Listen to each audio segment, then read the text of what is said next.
Okay, so welcome back to another video. Today we have an indefinite integral from 0 to infinity of e to the power negative x multiplied by 1 minus cosine of x divided by x squared dx. So there seems to be a lot of things going on, an exponential function with a trigonometric function, and then there's a polynomial in the denominator. But we can actually do something in sorts in terms of a generalization integral. So we define a generalization, we solve for that generalization, then we just plug in our parameters for the input such that it equates to our given integral that we want to calculate.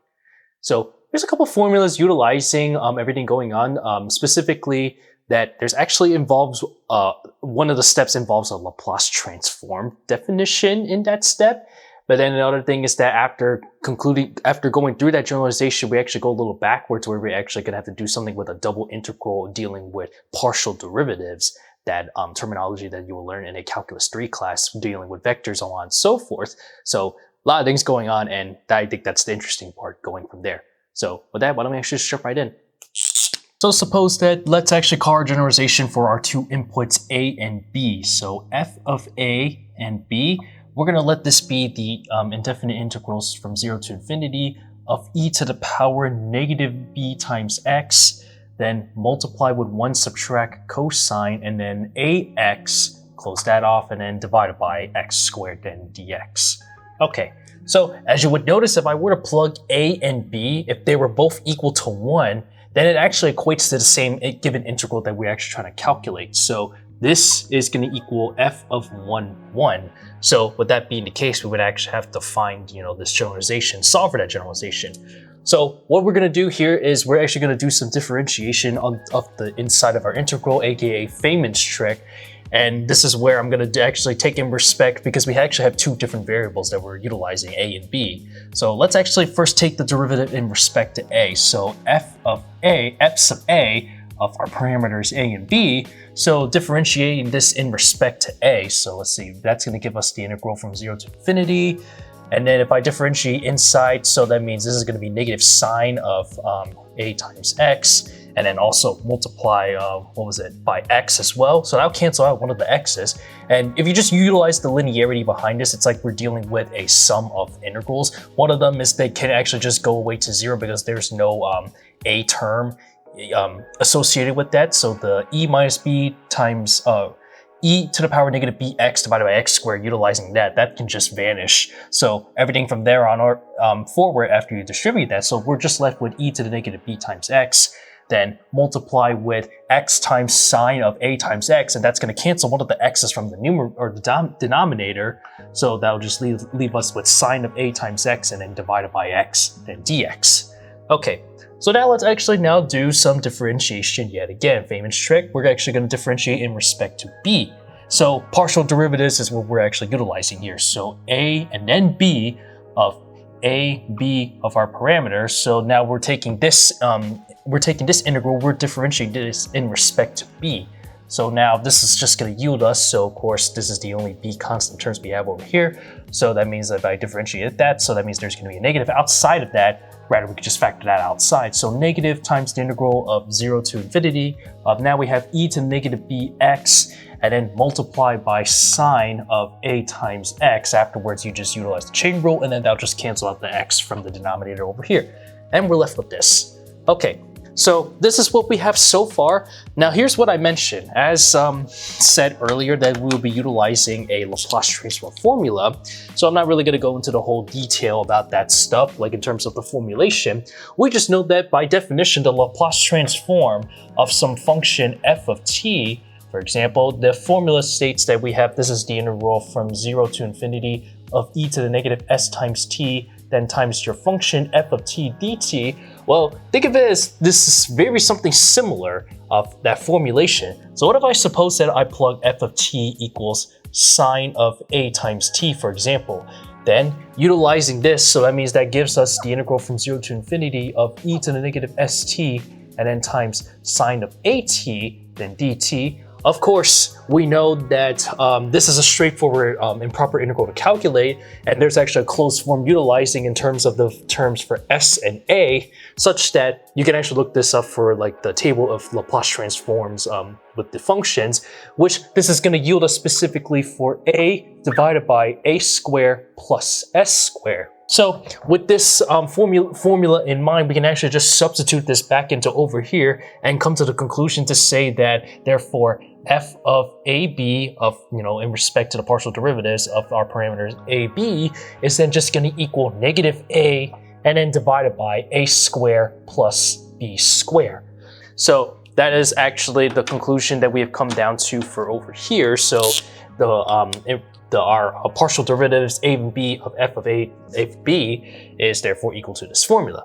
So there's some things that we're actually going to take some notes here. So we want to note that specifically if I plug in my constants f of specifically 0 and b, so a is equal to 0. If I plug 0 back into over here to the original, the first line, then this whole thing is just going to equal 0. But guess what? If I were to, now another thing I'm going to plug in is specifically for this formula over here, we're going to let b equals infinity, approach infinity, I'll say like that. F in respect to a of a and then infinity is then also going to equal 0 as well. And don't forget that we're also plugging in for our values a and b over here. So what we can actually say is that f of 1 is then equal to the integral from, now what we're going to do is we're actually going to go backwards. So going back to how we started with b, we're actually going to integrate in respect to b first, and then afterwards integrate that again in respect to a. So a double integral is what we're actually trying to formulate here.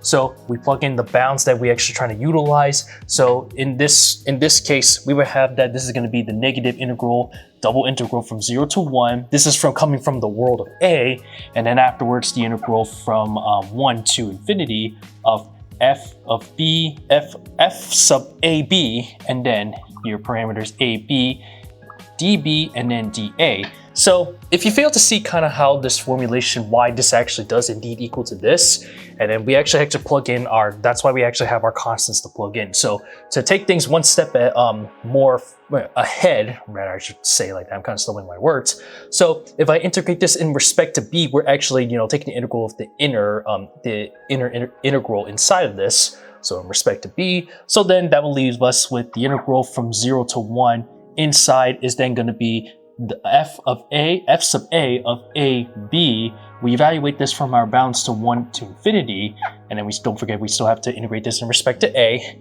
So therefore this is going to lead us, so we have 0, 1 inside. If I plug in infinity and a for b, so that means I have f sub a, and then what is it, a, then to infinity, then subtract, so a, and then a comma 1, and then dA. Therefore, we know that we just plug this in, that this is actually just going to equal 0 over here. So that means this is just going to disappear. So now equating this even further, so now it's a minus, so I can factor out the negative outside. So I have the integral from 0 to 1 of now f of a, and then now we're just left with a comma 1 and then dA. So integrate this in respect to a yet again. So that means this is actually just going to be equal to back to just the function f itself. So we don't need the subscript over here. So f, and then what is it, a comma 1, evaluate this from 0 to 1. Therefore we know that if I just plug in the bounds, so I have f comma 1 1, then subtract f comma 0 1. However, we know that it doesn't matter that whatever we plug in for b, because a is always going to equal to 0. As a is equal 0, that function itself is actually just going to simply just be 0 no matter what you plug in for b. Therefore this entire thing is just going to equal 0, leads to f of 1 equating to the left side just over here. Okay. So now with this in mind, we know why this works and why it works in the long run, why we just actually do all this stuff before we can actually put in our actual value back into here. So now basically f of 1 comma 1, now let's just put this back together yet again. So this is the integral from 0 to 1, and then the integral from 1 to infinity of a squared, or I forgot to put the minus. So now this is going to lead us, actually now it's a negative over here, don't forget. So the negative and the negatives are going to cancel. So we're just left with just a, and then divided by a squared plus b squared, deeB, then dA. So we actually, use the chain, not use the chain rule, we do this in the terms of a u substitution dealing with partial derivatives. And to save you all that step, what we have is that now that this is actually just going to be 0 to 1. And then inside that, after that integration, we have that this is the arctan of b divided by a. And then from our bounds from 1 to infinity, close that off, and then we still have to integrate in respect to a.